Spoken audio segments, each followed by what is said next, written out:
Hey guys, before we start, a quick shout out to Alpha Dog Nutrition for sponsoring this podcast. Alpha Dog products are now available at dusupply.com, and you can use code ALPHADOG15 at checkout for 15% off and a credit for free shipping to try it yourself. Now let's get you to your podcast.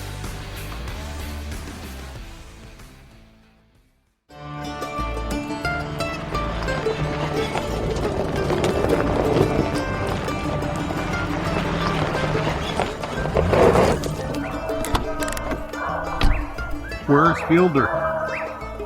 He's gone to the dogs.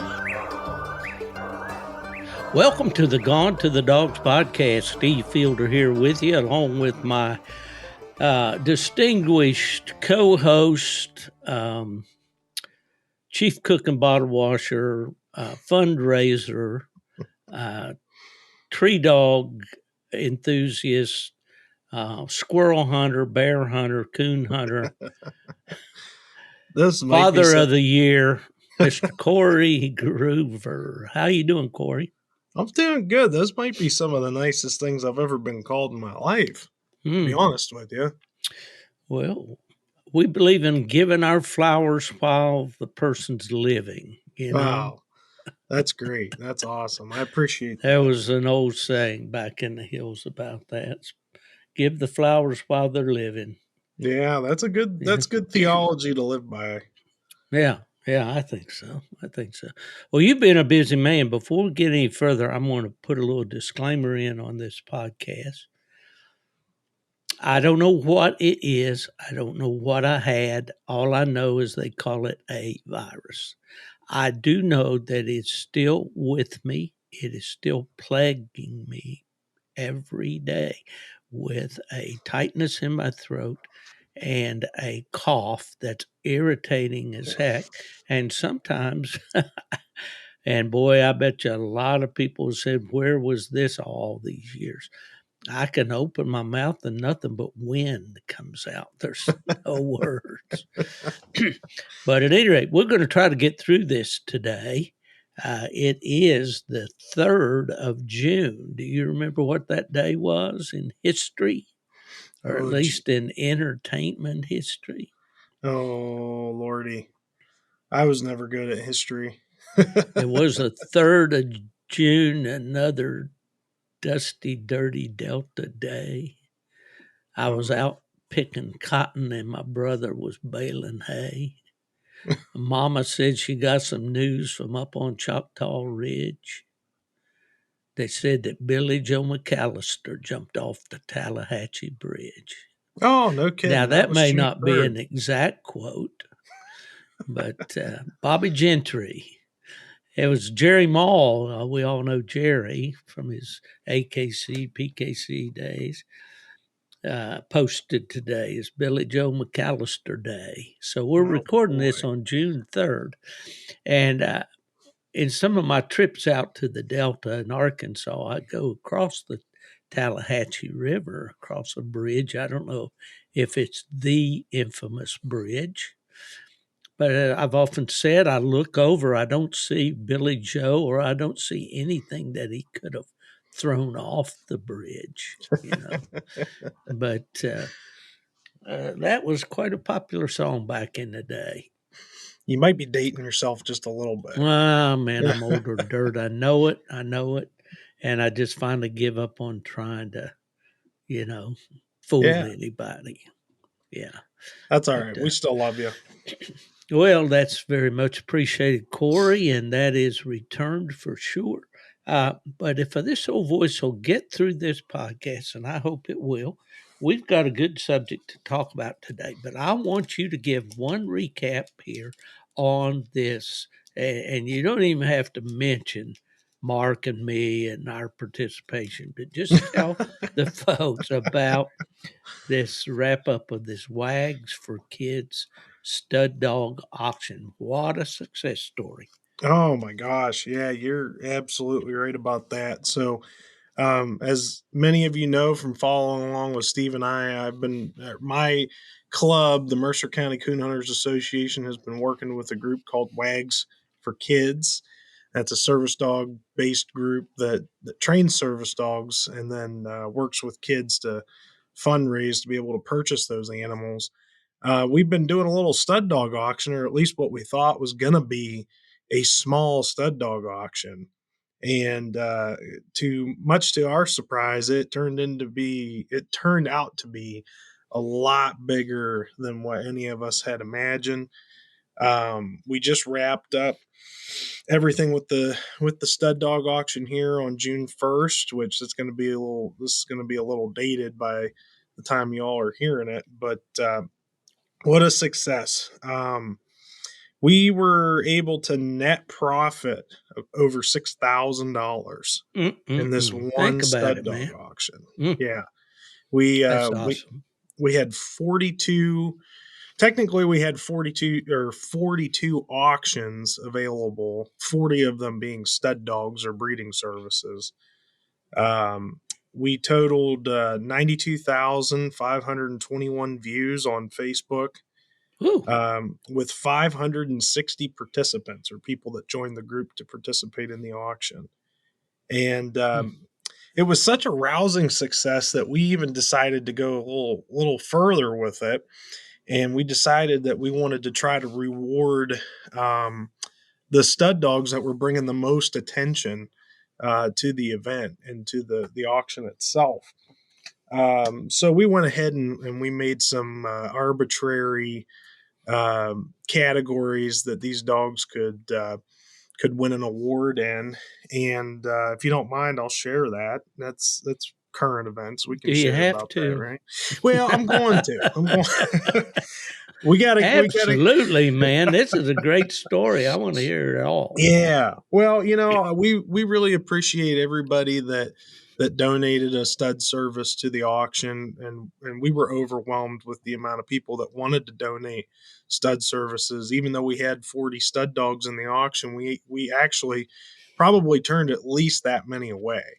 And that was for no reason other than we didn't want to get out of pocket with what we were able to handle. And we were very grateful to everybody that contributed in any way. But we had a few, like I said, arbitrary awards that we gave out for the stud dog auction. The first being the highest grossing stud dog in auction, the dog that had the highest winning bid out of all 40 of the stud dogs that were in it. And that was two-time world champion, Grand Night champion, PKC Gold champion, Gray's Rackham Willie. And of course, that's J.R. Gray and Levi Stevenson. And that dog brought in an $800 winning bid. So that was pretty exciting to have that kind of money coming in for the auction. Next, we had a category that we called the most viral stud dog in auction. And that was won by none other than Mr. Randy Smith of Pennsylvania, Katanning, Pennsylvania, and Lone Pine False Prophet. He brought in about 16,000 views in 2 weeks, which I thought was just amazing. Man, 16,000 views. And just to give that a little bit of perspective, for our listeners out there, I think the next highest dog had about 4,600 in 2 weeks. So Randy and Prophet, they are definitely worthy of an award in the viral category, and they got it. But then to wrap it up, we decided that we were going to give awards to the top 5 stud dogs in the auction. And the way that we went about determining those 5 dogs was actually Facebook did a lot of it for us, which is really cool. Our Facebook metrics kind of kept track of our top 5 posts within the stud dog auction.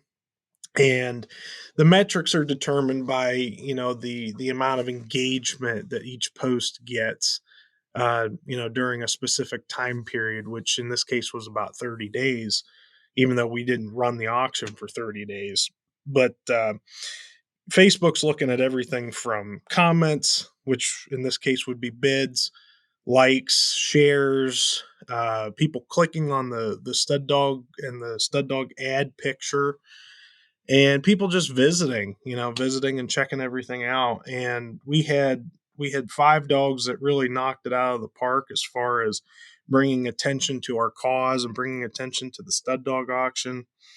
And our top 5 dogs in the auction were PKC champion, Grand Night champion, Hall of Fame, Kryptonite's Poseidon, HTX, which is an English dog out of Indiana, I believe, that's owned by Kane Taylor.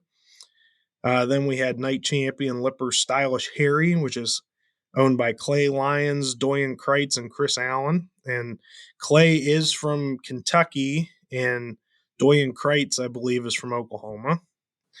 Next, we had, of course, 2-time world champion Gray's Rackham Willie, J.R. Gray, and Levi Stevenson. Then in the 4th position, we had Lone Pine False Prophet and Randy Smith.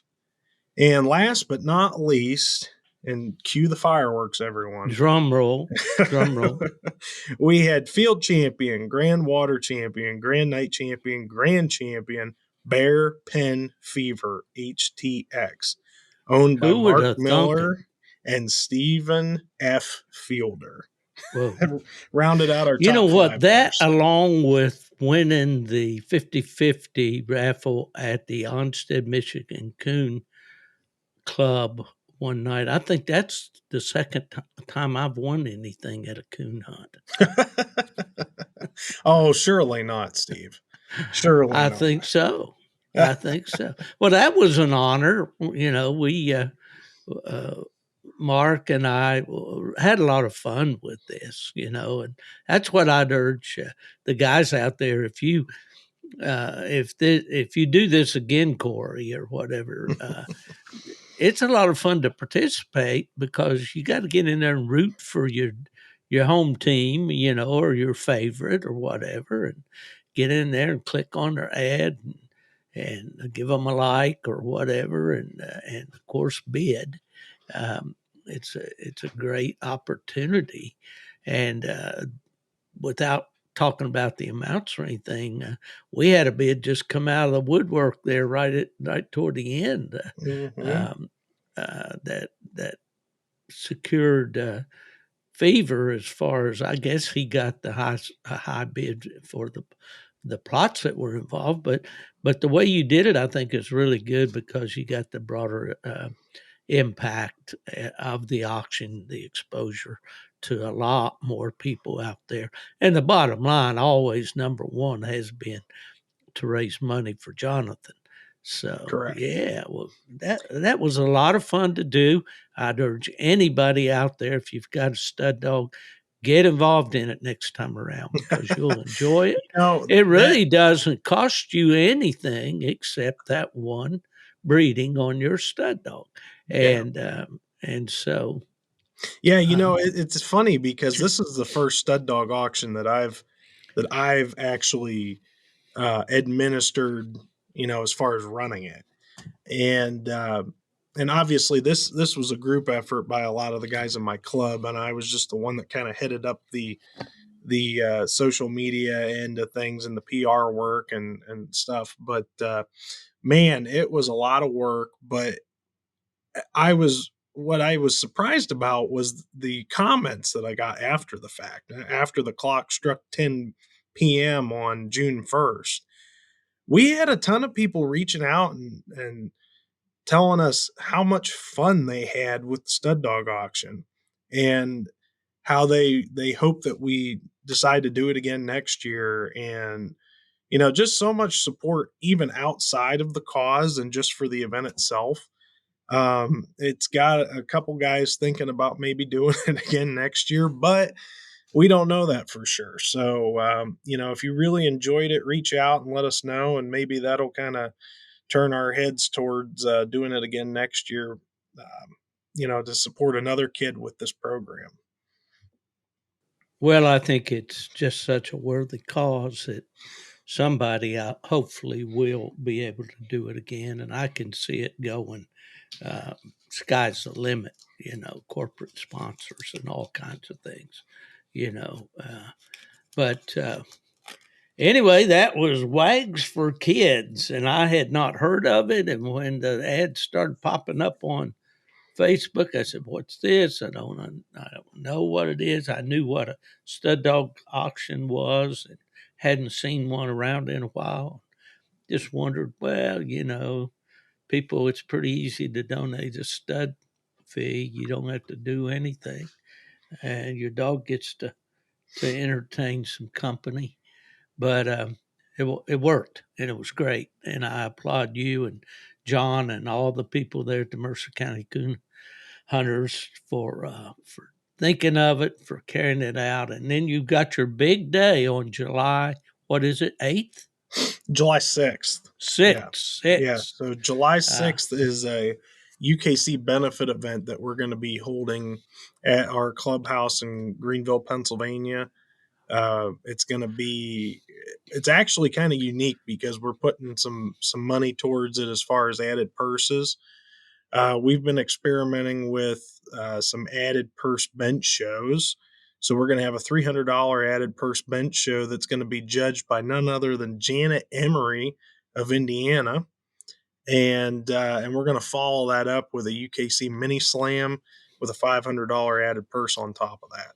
So well, Janet's an excellent judge and certainly has a long resume with her winning weights and coonhound bench shows.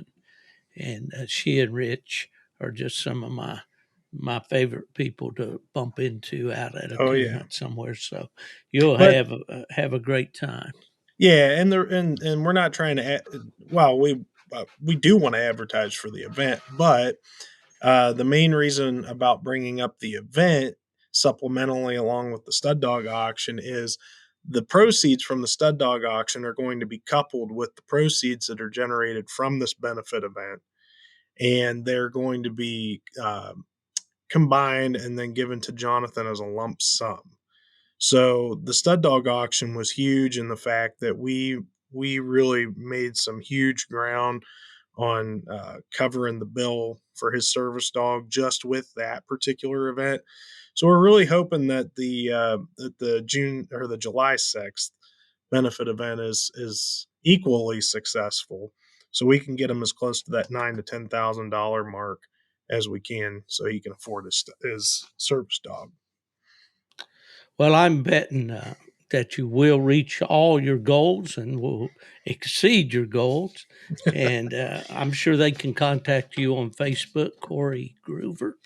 Yes. And if they want to just make a donation, I guess you'd just take a donation toward Yeah. this. We've actually had a couple coon clubs reach out to us since the end of the stud dog auction wanting to donate to the cause. So we appreciate them and appreciate everybody that's donated to this point.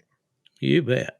All right, great job. Now, last week we talked about tree dogs, and the title of the podcast, thanks to my friends out at W, they kind of tweaked my title a little bit, and it was "Gone to the Dogs," tree dogs, that is. And we talked about tree dogs. We talked about mainly about the kinds we like and the kinds other people like, and what does a tree dog do, and I think we even talked a little bit last week, Corey, about the different mouths and volumes and things like that with tree dogs. And when we reached that magic number of around 60 minutes or so last time, we decided we'd hold over some of the material that we had and do a second part. And so that's what we want to do today is talk to you about tree dogs again, but one of the main focuses that I wanted to talk about are some of the problems that we incur at the tree. Um, when I first started podcasting, I noticed right away there was a lot of correspondence from people, mainly I would say fairly new people to the sport, but not always, with issues they were dealing with dogs and were looking for help. And of course, I was more than willing to give them suggestions that I thought might help, but I'm certainly no be all end all authority on tree dogs or coon dogs for that matter at all. But um, I do have opinions and I give them freely. So, but at any rate, I think before we discuss this idea of problems at the tree, that we have to confess or admit, the word I want, to ourselves that we're going to have to be able to correct some of these problems if we're going to be able to be successful in coon hunting, whether it's by ourselves, with our buddies, or in competition. And some of these things are not easy. And some of them, I'll be honest with you, I really don't have the answers. And I'm hoping that through coon hunting conversations online and through messenger and emails or whatever, those of you who do, please share, because we'll be more than willing to pass them along.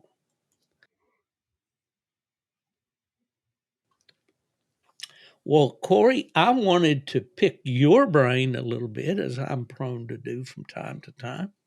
And then you, of course, can throw it right back in my court. If you heard some noise there just a minute ago, my printer that I've been trying to print out this list um, ever since you and I started talking tonight, it finally decided to print right in the middle of it. Okay, but let's talk about some of these behaviors that we run into.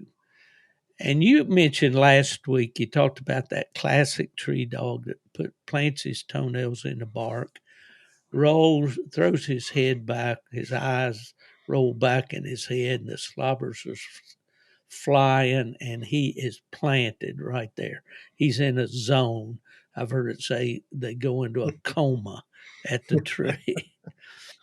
That's what everybody wants, I think, or most do. And it's like that 12 o'clock tail you talked about on the bird dog. But they don't always come that way. No, I think that it's as a starting point for talking about would be problems that you can have um, with dogs treeing at a tree. I think it's important that we note that treeing is what makes a coon dog, and it's a very valuable aspect of the hunt and working with coon hounds in particular. And if you don't have a dog that is able or willing to tree, then you really don't have a coonhound. And even if it is by every other definition a coonhound, and the act of treeing is a natural behavior that we observe on a hunt, and like any other time you're dealing with natural behaviors in canines, there are there are social and environmental aspects that play into them actually performing that natural behavior. So that's kind of what we're delving into, is we're looking at troubleshooting for the most part. Am I right about that, Steve? Oh, Steve, I can't hear you. You said you couldn't hear me. That's because I had my mic muted. This doggone cough that I have, I'm working this mute button overtime tonight. The old silent tree dog. Giving you the silent treatment. Reminds me of Maverick, the one I had.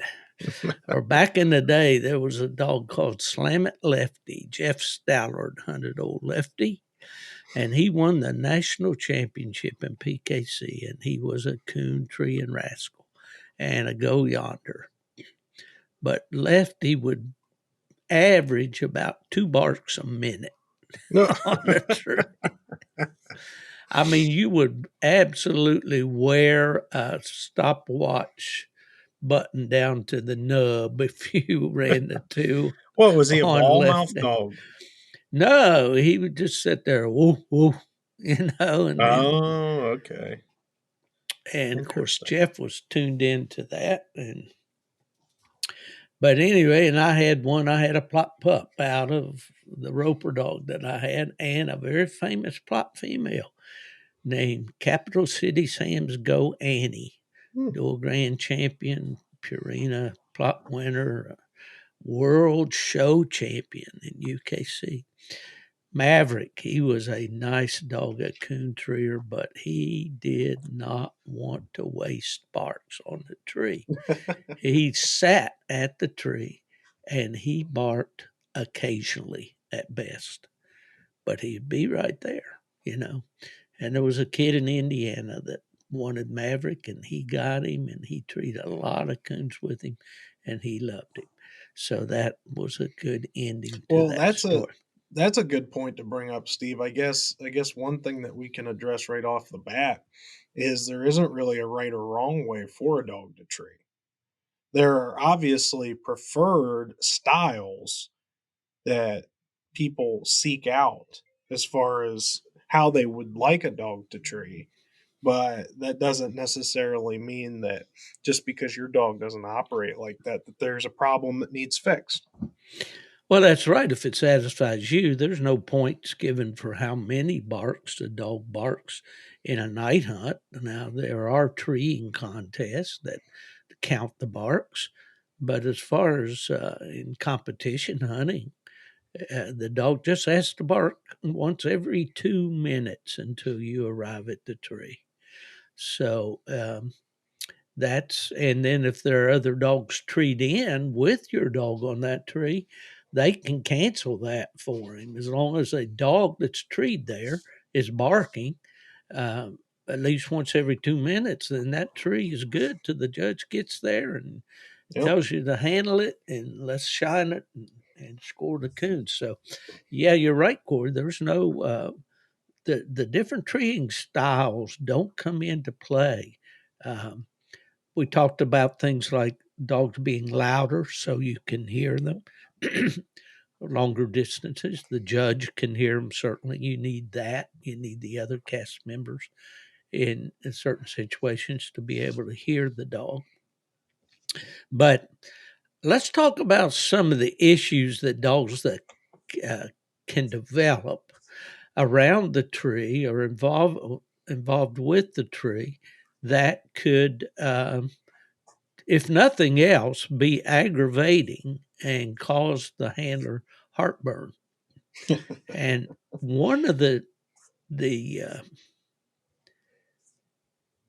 one of those problems is what we would commonly call jacking the tree. What's jacking the tree, Corey? So when you hear the term tree jacking thrown around, that's referring to a dog that while he is at a tree underneath a raccoon, he is jumping all over that tree. He's like a kangaroo on a pogo stick. He is just making every effort he can to jump up and down and and just make a complete nuisance of himself, especially if there are other dogs present at the tree.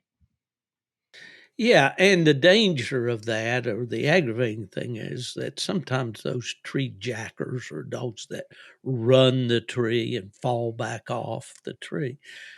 They fall on top of another dog, and that dog sees that as aggression.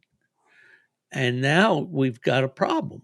We got a dog fight at the Hmm. tree, or at the worst example. Hmm. I had a dog I talked about quite a bit on earlier podcasts that I did named Cruz.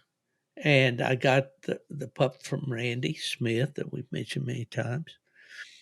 And I was up at Randy's and we were hunting, and Cruz was a young dog. And Cruz was a dog that liked to do that to somewhat. He jacked the tree. And I told him, I asked Randy, I said, Randy, what do you do for that?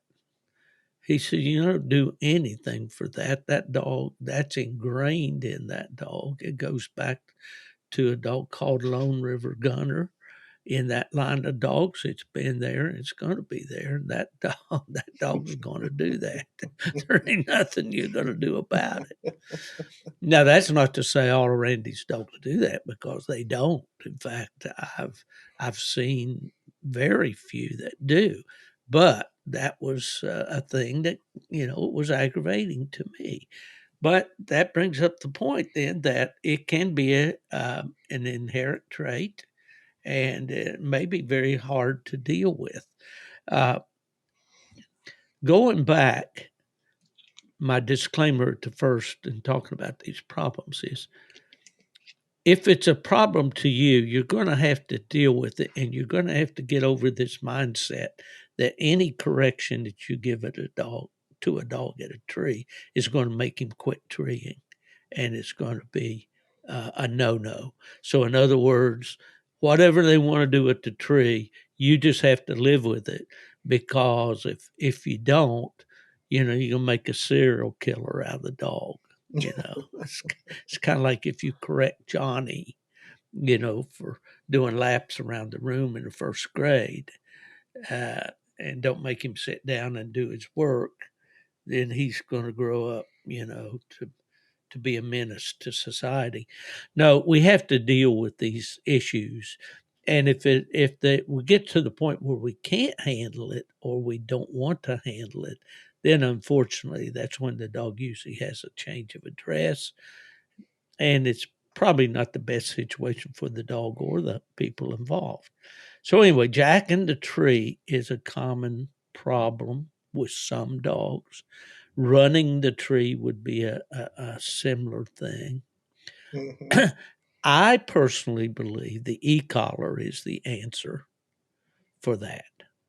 Um, Again, back in the earlier days of my podcasting, some of my compatriots would talk about making a dog ride the lightning, which is a way of saying people are too heavy on the training button on their e-collar, on their handheld.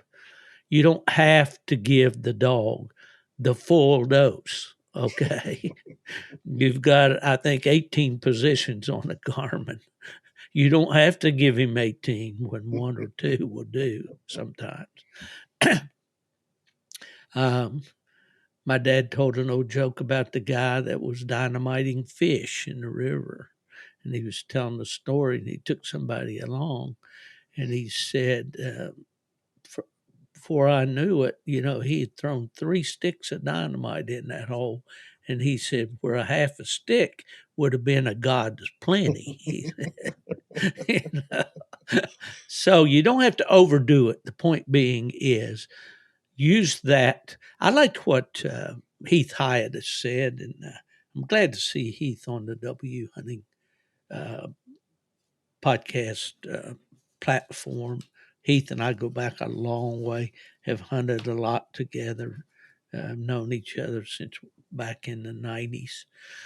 He said, use that stimulation like you're tapping somebody on the shoulder. If somebody comes up behind you and just starts tapping you on the shoulder, you're gonna, what do you want? It's irritating. It's not hurting you per se. It's not breaking your arm. It's not making you yelp, Mhm. but it is irritating, and it breaks your train of thought and gets to uh, the reason that you're doing it, and that is to have the dog stop the behavior he's doing at the time. So, an e-collar used the stimulation at a lower volume, or if the dog's been properly trained, maybe the tone button is all that's necessary once you've properly trained him with the training button. Would you agree about that, Corey? Yeah, I think that Heath's theology on it is pretty spot on. I think what a lot, when we talk about e-collars and stimulation training, I think what a lot of people want it to be is a quick fix. And really, in all aspects of the sport, in all aspects of training, the e-collar is really should be an extension of ourselves, in the fact that it should it should be a representation of yourself to the dog to get your dog's attention back to you from long distances, right? And even short distances, per se. Yes. Well, Archie Dore, I've mentioned Archie before from down in Louisiana. It told me one time, he says, I can stop a dog out of a deer race with enough power that I could stick it to my tongue. You know, uh, illustrating that you don't have to use the whole range of stimulation. Just use what you need. Do it on a trial and error basis. If one doesn't do it, try two. If two doesn't do it, try three or four. Mm-hmm. You get up to the point where you make your point with the dog, and the dog alters its behavior, then that's the pretty good point.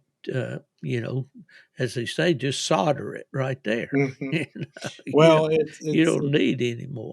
it's like this: if the dog doesn't immediately stop and think about you when he is getting the jolt, then it's really not doing any good.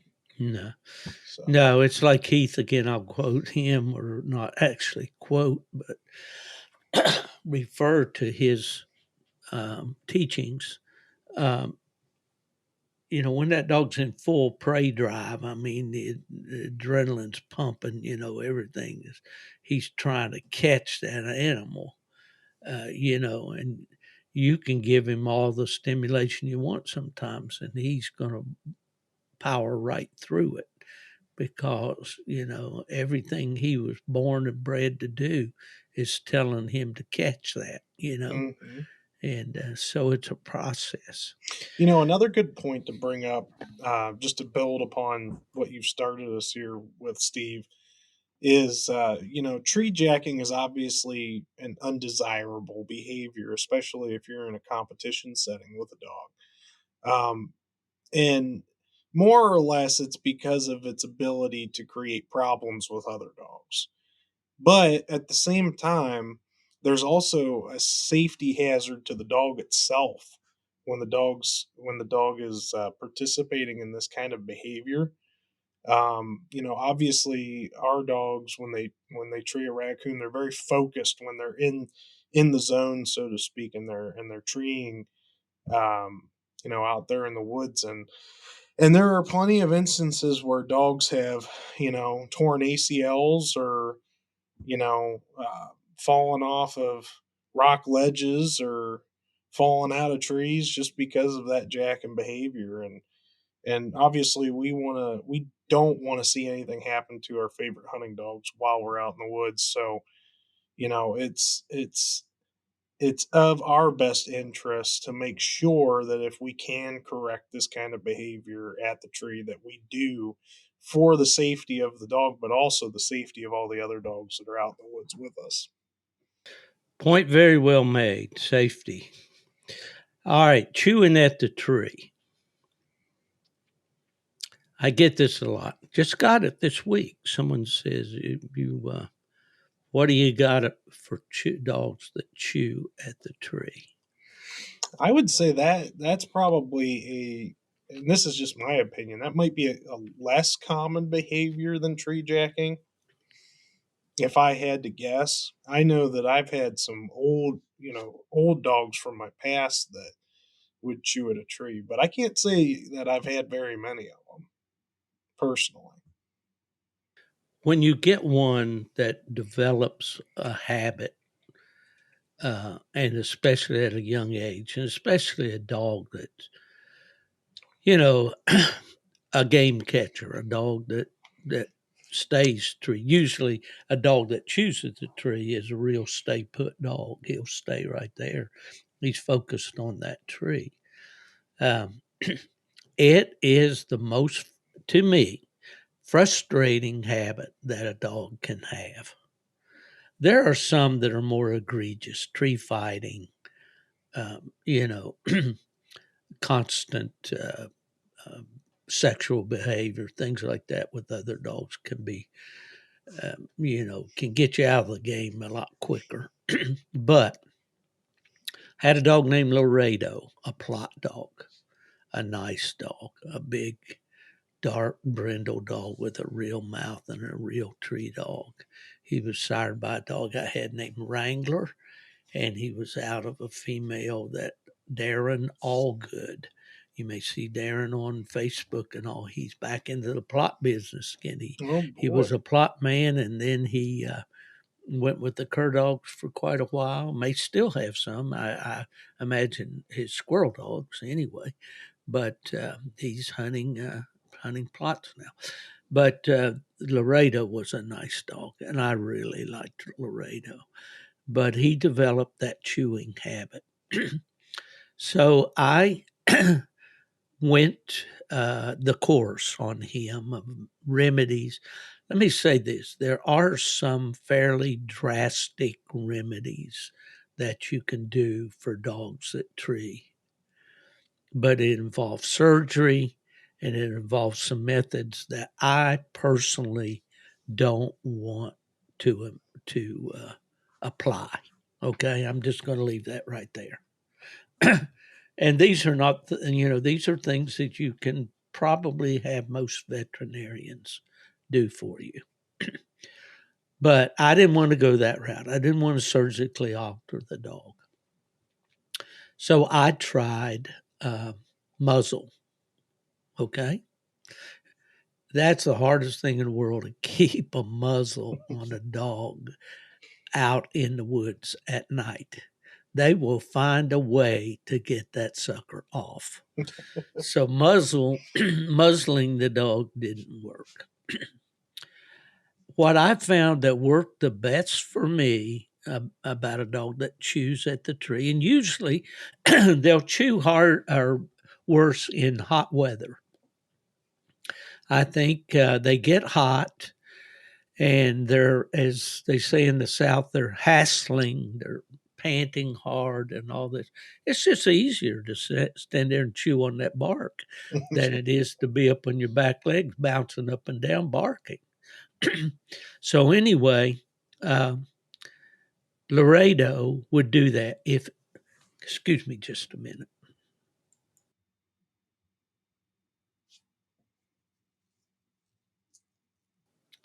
The trouble's not in your set. It's just this creaky old voice giving me a hard time tonight. But anyway, what I did with Laredo was e-collar. And all I had to do, when I tone broke him, that's how I got a handle on him, was to tone break him. And when if he could hear that tone, he would return to me. That's the way I had him broke. And the same thing at the tree. If he was chewing, I could tone him, and he'd go right back to treeing, just, every breath. But unfortunately, in a night hunt, you're not permitted to do that. You can't use a TT15 or 25 or whatever they are now. So, Laredo eventually went up to my friend Chad Barth in Wisconsin to hunt bears. And he had a couple of brothers up there that were really, really nice bear dogs. So, there again, you can find dogs. You can find a place for a dog if you really try. But that was my experience. And I may have told this story on a podcast before. One of the last days I was in Michigan, Laredo got treed around a section, and I got to him, and I could tell he was treating the front yard of somebody's house up on a hill. And I didn't see any lights on. So I assumed that the people weren't home because he was, he was a tree dog. But he would tree and then he'd shut up, and he'd tree and then he'd shut up. And so I knew that he was chewing. When I got up there to him, he had really ruined a tree in those people's yard. And they had an immaculate yard. They had a beautiful place.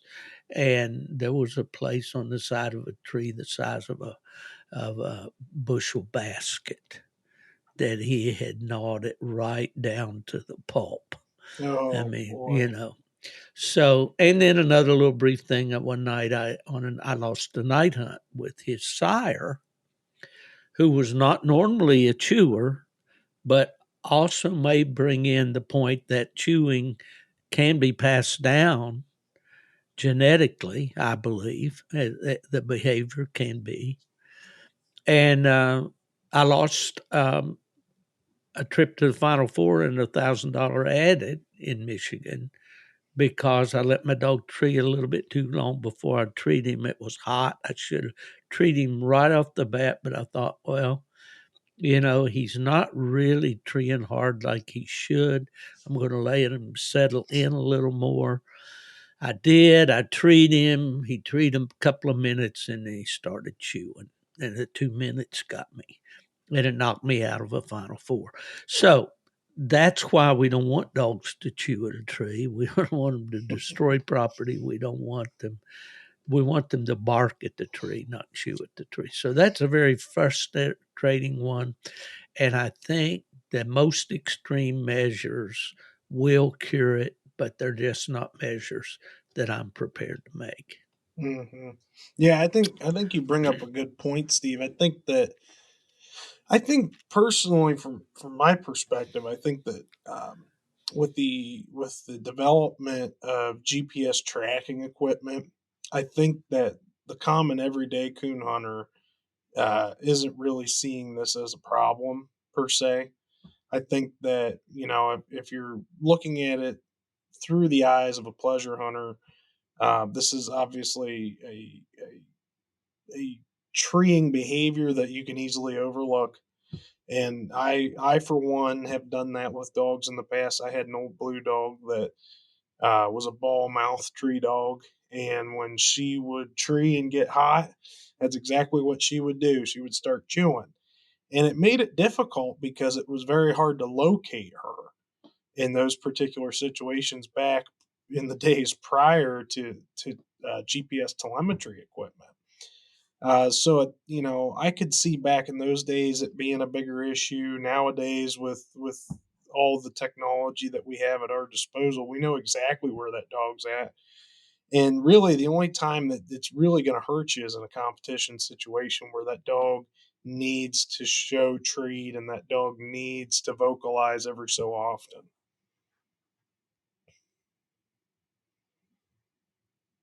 You're on mute again, Steve. That goes back to there's that mute button. That goes back to that old adage, you train during the week. Hmm. You don't wait till the weekend to train your dog. Yep. So you work on those kind of things during the week, and that e-collar does work wonders in dealing with things like that. And it'll break some dogs some of the time. Nothing, I don't think, will break all the dogs all the time. But we use the old timers use the word break, trash breaking. We're breaking a dog from doing this or that. I think that's probably old language that's not as popular anymore. Right. I got one here, guarding the tree or taking ownership of the tree. You walk into the tree, and I've told my judges this for years at major events. When that dog takes his attention away from, well, we're talking strictly about tree here, from that raccoon up that tree or looking up that tree and barking, then, he's putting himself in jeopardy of being penalized.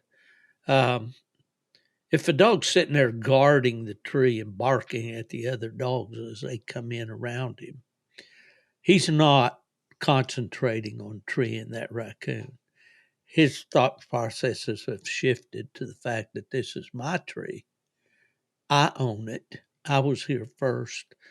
Therefore, nobody else can be here. You had any experience with that at all, Corey? Luckily, not with my own dogs, but I have, been in situations where I've been with friends' dogs and, kind of seen it play out, Mm-hmm. and even in some competition situations. But the name of the game here, you used a good word, is possession. Mm-hmm. And we never want to lead our dogs on to believe that that tree is ever, or the game that's in the tree is ever fully in their possession. Yeah. And that's the kind of the crux of the issue with dogs that are going to act in an aggressive manner and guard the whereabouts of the game we're pursuing, is they have it through their head that they own whatever's coming to them. Mm-hmm. And that's where the training process begins. Well, that could be a dog that's been given everything he trees. It could be a dog that's been hunted a lot by himself, where he was the alpha. He did all the treeing, he did all the trailing and all that. But I used a term, and I've spoken about this in podcasts before, where I go in and take possession of that tree when I go in. And the way I do that, if I need to, is I get between that dog and that tree and I make him get back. Hmm. And, and again, I'm not in there with my swinging my dog lead like a lasso, and Hmm. warping him with it. But I'm, but I'm going to go in there and I'm going to take possession of this, my tree, Hmm. and whatever happens here doesn't happen. It's going to be my decision, not yours. And when you do that, and I think you can do that in subtle ways. Some dogs it takes a little more, um, a little more emphasis than others. You have to be, um, you have to be the alpha. Somebody's going to be the alpha in that pack that you've got there in the backyard. It's going to be one of them or it's going to be you. Yep. And you have to make that decision that you're the boss dog. What you say goes. When you say it's time to get in the truck, they get in the truck. When you say it's time to kennel, they get in the kennel. When you say it's time to get in that box and stop that barking, it's time to do that with no Hmm. exceptions. And you establish those ground rules. The dogs love it because they know exactly how, it's pain and pleasure, you know, Yeah. the Well, and avoidance of pain, pursuit of and pleasure. this is probably going to be an unpopular opinion, but this we have condoned a culture of hunting dogs strictly by themselves. And Hmm. while there are many benefits to hunting a dog strictly by itself throughout the training process, we also need to incorporate teaching that dog social cues, social manners, and etiquette. And that dog is not going to learn that by himself. And I've got a pretty good example of that. I had a little Walker female a couple years ago that um, believe she was a heavily track man bred dog. That doesn't really make a difference here, but um, that was a dog that I hunted primarily by herself. I would hunt her with my own dogs that I had, other dogs that I had, and occasionally we would take her hunting with other dogs, and she was always fine with other dogs. I never had an issue with her treeing with other dogs, nothing. Well, fast forward a couple of years, and I ended up selling the dog. Well, the people who bought the dog, the first thing they did was they took her out hunting when they got her home, and they took her out with a young dog that they were training at the time, and they shot a coon out to her. Well, she'd never been had a coon shot out to her with another dog. She'd Yeah. always, if she had a coon shot out to her, I always shot a coon out to her when she was by herself. And boy, I'll tell you what, apparently she just let that pup have it. And that was large, and I take a lot of the blame for that in that situation because, being the person that trained that dog, that was something that I overlooked. And that was something that I never really thought was an issue because it never presented itself to me. Mm-hmm. And that all A plays back point. into possession. Mm-hmm. Yeah, exactly. Exactly. Well, another one here. Um, Loose behavior around a tree, milling, we call it. A dog you walk into, used to be an old joke that, when the guys would go out with the judge and he would say, does anybody have anything to say about your, you want to tell me about your dog before we cut him loose? I used to say, well, mine has an odd way of tree and he makes big circles around the tree with his nose on the ground. And of course, they'd always get a laugh, and a few strange looks. But nobody wants that dog. The dog naturally has to be in a treeing attitude.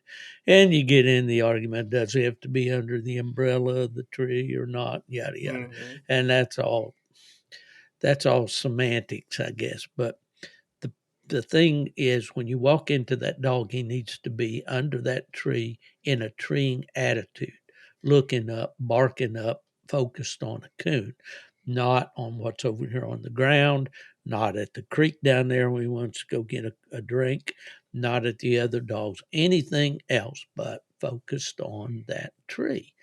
He's got to be in that tree zone. Again, um, I know what I do for that. Do you have a thought about that, Corey, before I do? My thoughts, if I had to pick between whether this behavior was more man-made than natural, I would probably lean a little bit more towards man-made, in the fact that there are lots of things that you can do to prevent that kind of behavior from ever starting, and tying your dogs back at the tree is probably number one. And Always, always, always tie that pup at the tree when you get there, whether he had anything to do with that tree or not, whether he, as soon as you can get your hands on that pup, you tie him there somewhere in that general proximity of the tree. I would not tie him right up close to another dog, especially one that you don't know. Number one, they can get tangled up, which is aggravating. But number two, you could be tying him by a dog that's aggressive or whatever, but tie that dog as close to that tree as you can. Now, if he's not paying any attention to that tree and doesn't have any indication of wanting to bark up that tree, well, fine, just leave him alone at that point. You're going to deal with that in other ways, but tie the dog at the tree. It always just frustrates me when I see the videos guys send me and they got pups along on the hunt and that pup's out there just wandering around, rolling around, doing this and that. No, mhm, schools, as our friend Mason Bush says on Coon Hunting Conversations, or Coon Hunting University, schools in session, at that tree, everything for that dog in the form of a reward happens at that tree. yeah. So Well, time and I up. think and I think there's a point where we as trainers have to really hone our observation skills at that point. So there's a clear distinction between a dog that may not be wanting to tree with another dog at a tree because the dog's not sure the coon's there, Oh yeah. or a dog that's just plainly running around, milling around the tree, that kind of thing. So we as trainers have to hone ourselves to be able to differentiate between those situations and make the right decision at the right time once we get into that tree. Because otherwise we are going to have these dogs that like to mill around. Yeah, and absolutely. I am in no way suggesting that you get in there and start pounding on that tree and trying to get that dog to tree up the tree and all of that, that pup especially, because you don't know what's up there. There may not be anything up there. And, some of the most accurate dogs, until they learn their wicked ways, are young dogs, because they tree on scent. They smell it. They know that thing's up there, and that treeing instinct kicks in, Mhm. and there they go. So no, You I'm not know, suggesting that you try to encourage the dog to tree at that tree. If the coon, it's there, and he's acting like he might smell it, then absolutely encourage him. yeah. But I'm just merely suggesting, asking, begging you, please tie the dog at the tree. That reminds me of a funny story, Steve. Do I got time for a funny story? Absolutely. So there, when I was a kid, I had two red bone males, and one was my primary hunting dog, and we worked on making him a dual champion, and he did just about every event that you could possibly do at a coon hunt, and he was a pretty fair coon dog. And then the other was a dog that I primarily just showed. He was a show dog, and he was a real showstopper. He was a good looking cherry red bone, as good a looking a red bone as you could ever want, but he wasn't much of a coon dog. And in fact, I had worked with him pretty consistently trying to make him a coon dog, and I just couldn't.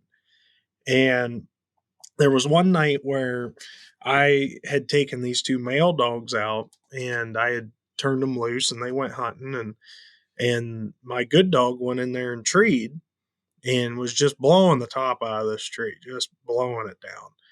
And I started walking into the tree, and I see a set of eyes coming down through the woods towards me, and here comes that sorry bench bred red bone that I had. And he Pretty was, boy. Pretty yeah, boy. the pretty boy of the bunch. Yeah, that's a good way of putting it. And here comes Mr. Pretty Boy, coming down through the woods to greet me. And I walked into that tree, and I tied back my other dog, and I kind of just sat back to see what Pretty Boy here would do. And I noticed that he was, he wasn't. Once we had gotten there, he was kind of smelling around on the ground and stuff like that, and he was kind of moving in one direction. And I said, well, I was like, he's no count anyways. I'm just going to let him go and let him do whatever he wants. So I started shining this tree that my other dog was treed on. And I looked and looked and looked and looked, and I could not find a coon in this tree to save my life. Well, about the time I was ready to do some dog training on that tree, I turned around, and here that little Pretty Boy dog had gone 50 yards back behind us, and he was sitting down treed. And I couldn't believe it. I was astonished because this dog had never shown any interest in treeing in his life. And I went running in there, and sure enough, about 10 feet up this tree was a coon sitting there. And Mm-hmm. I was like, doggone it. I was like, and here my good dog had missed the coon and just come up a little short. So I guess the moral of the story is always give them the benefit of the doubt if you can. You need to be able to observe what the dog's doing and make a call accordingly as far as training goes. Well, that's true, and I think if we got to the end of this long list, which we're not going to do on this podcast, but you know, we do need at times. Uh, nature's going to, work it out, and despite what we think or what we do or what we try, that switches, flips, as they say. And the instinct, that latent instinct, that's there in that beautiful pedigree that you got from UKC, all of a sudden comes to life, and you've got a nice dog on your hands, and you're saying, how'd I do that? Well, the fact of the matter is you didn't, God Yeah. did. Mm-hmm. Amen to that. Yeah. Well, there again, loose behavior, milling at the tree. Catch that dog. Get a hold of that dog. Get him tied up. Uh, Once you found the coon, encourage the dog. Uh, don't encourage the dog before you find a coon. You may be encouraging him on a on a slick tree. We really don't need to encourage dogs to tree nowadays. If it's not there in the bloodline, in the genetics, it's not likely to show up. You can make a treeing contest dog out of it that'll bark at a cage up a pole, but you're not likely to have what I call a dog that will locate on scent, that way, trying to show them coons. And puppies, yeah, you kind of got to get them interested when they're young. A cage coon or two, a coon in a rolling cage, maybe a turn loose coon or two. But beyond that, the way dogs are bred today, they have to, the genetics need to be there. And if you just take the dog out and, yeah, feeders work well, and just give that pup some hot scent to get him excited. It'll generally the genetics will generally come to the top. I had several things here, Corey, that we've been at it an hour and 5 minutes already, and I know we're getting past your curfew here. But no, I respect you highly as a family man to put your family first, and that's what we're going to do. But face barking at a tree, digging at the base of a tree, uh, dogs like old Maverick or old Slam It Lefty that don't bark at the tree, um, false treeing, slick treeing. Boy, there's one that's That's a whole episode. that's a whole episode right there. Sexual behavior at the tree. I've seen dogs that just won't leave the other dogs alone at the tree. For some reason, they become sexually charged when they see another dog up on the tree. I'm And glad you. I'm glad you clarified dogs. yes, yes, dogs. Jealousy at the tree. And this is not to the point of fighting. Jealousy that, you know, uh, well, 2 points about jealousy. The first one that came to mind was the fact that the dog's hunted a lot by himself. He trees the coons. Master shoots the coons out to him. He's a good boy. He gets a ride in the seat, stop at McDonald's on the way home. Everything's his world. He's a number one. He's the alpha. Goes out on a hunt. Another dog runs and trees this coon, gets the coon treed first. And it happens once or twice, and all first thing you know, oh, the dog is jealous. Hey, I was number one. Now this guy's trying to get my spot. So I'm just going to get out here and sulk and pout about it.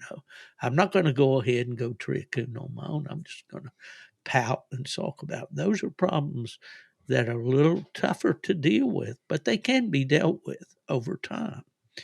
Um, the other thing is using jealousy at the tree to encourage a dog to do what he should do at the tree. And you can use this a lot of times with young dogs where they don't want to come in there and tree on that tree. They get there, they smell up and down, and then they want to get out and run around a little bit and all that. Tie them back, and let that other dog have all the fun, get all the praise, all the encouragement. If it's harvest season, get the reward, and they get nothing. They get to sit back and raise Cain about it, but that's all they get. So there's a lot of ways to deal with issues on the tree. There are a lot of different things that can happen on a tree. We talked about a little bit, Corey, about unavoidable problems that occur at a tree. Like a dog getting into an electric fence. Had a real nice young plot dog one time. I trained him, started him in Michigan, sent him to my dad. The first night my dad took him bear hunting, the dog was stolen. Oh He my and one gosh. of his friends were up on the mountain, K Ford, West Virginia. Okay. Somebody came up the road, stopped at the trucks. What happened? The bear ran back down off the mountain, past the trucks. These young dogs, one of my dad's, and I'm not going to mention the other guy because he may not want his name mentioned. There was a female and a male plot dogs. They were picked up right there where the trucks were. Okay, and taken out of there. Later brought into a dog groomer in that area and to inquire about whether those freeze brands on the dogs could be removed. Okay, so we know they were stolen, and people know who did that. They know, and there may be somebody listening now that knows what, but we never did really know exactly who stole the dogs. But uh, I called this dog Willie, and the first night he just did a bang up job on a coon in Michigan. He treed right beside an electric fence. And he Ooh. got in that electric fence on the very first time he did a good job, you know. And what just bad luck, you know, and it took a little bit, but he came back around. Coyotes come in on your dogs, you know, run them off the tree. Uh, Drawing a mean dog in a night hunt cast when you're hunting a young dog. You know, we had one incident with fever that way in hunting now for 2 years in the night hunts. He drew a bad dog one night. And of course, you're always concerned, you know, is this going to affect my dog? Is it going to make him mean? Is it going to, you know, make him timid around the tree or and all that? So, and You then know, Steve, go ahead. one one problem that I've been noticing a lot more lately, and I don't know if you've had the same experience or not, but is climbing trees. I'm seeing far more dogs nowadays climbing trees and sometimes even falling to their death than I ever remember growing up. You know, I think that's something that I don't know if that has to do with how we're breeding these dogs these days or what, but I just know that I hear far too many stories about that nowadays. Well, it's an excellent point, Corey, and you do hear a lot about that.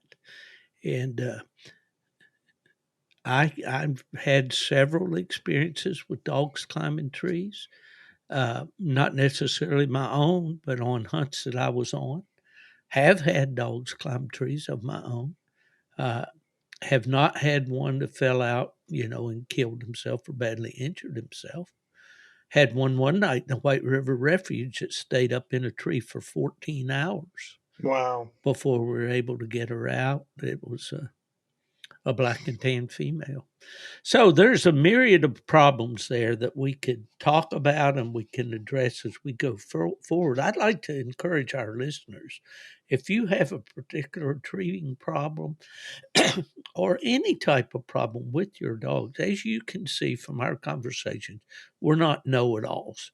We're not instant fixes, but we will talk about it and maybe we together we can hash out the solution to your problem that'll make your nights in the woods with your dogs more enjoyable.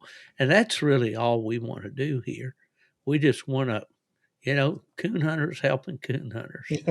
Isn't Plus, that it's right, fun to Corey? talk about. Yeah. You know, Yeah, I might be so bold as to say we should just spend a whole nother episode on it, to be honest with you. yeah. Well, we've got a lot, you know, since the tree really is the be all end all in this sport. Because if you don't have a successful tree at the end of the hunt, the trail, the track, the trail, the tree is it, you know. I mean, that's where it all comes together, and you can have the recipe just right, you know, but if you don't have the temperature right and the cake sags in the middle, then well, that tree is that cake. Yeah. It's got to be nice and fluffy and standing up tall. Well, I love tree dogs. You love tree dogs. I think everybody that's listening to this podcast thrills to the sound of a good tree dog. A dog that comes in there off the track, throws his head back, gives that locating ball, rolls it over to a chop, whether it's a high pitch, low pitch, coarse, gravelly, squealy, grunt, whatever. If it's your dog and you like that dog and he's done his job right, then there's your reward for being a coon hunter. It's all about the tree. Don't you think, Corey? I agree with that. Yeah. Well, listen, we've been at it an hour and almost 15 minutes. That's enough to punish these people for one day, don't you think? Yeah, I'd say so. Used to say, man, after that, I had to get myself a sharp stick to poke myself in the eye just so I'd feel better, We hope you've enjoyed Gone to the Dogs podcast today, folks. Again, I apologize for the voice. It's been a miracle that I got through this one for sure. But my buddy Corey there, he's strong. He's a young buck. He's the one I'm going to send to the tree from now on. But we're just here because we love dogs. We love the sport. And we love you, and we love to hear from you. We want you to contact us with any questions, suggestions, proposals, whatever. I do get from time to time people saying, why don't you call this guy or that guy and bring him on as a guest? And we are going to have guests in the future. But Corey and I enjoy talking dogs, so we're going to do that too.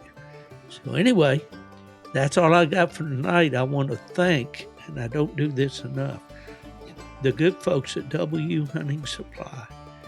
Without them, this podcast wouldn't be possible. And until next week, this is Steve Fielder for Corey Groover, and we're going to say, fellas, I don't know what you're going to do tonight, but we're going to the dogs. All right. Good night, folks. See you, everybody.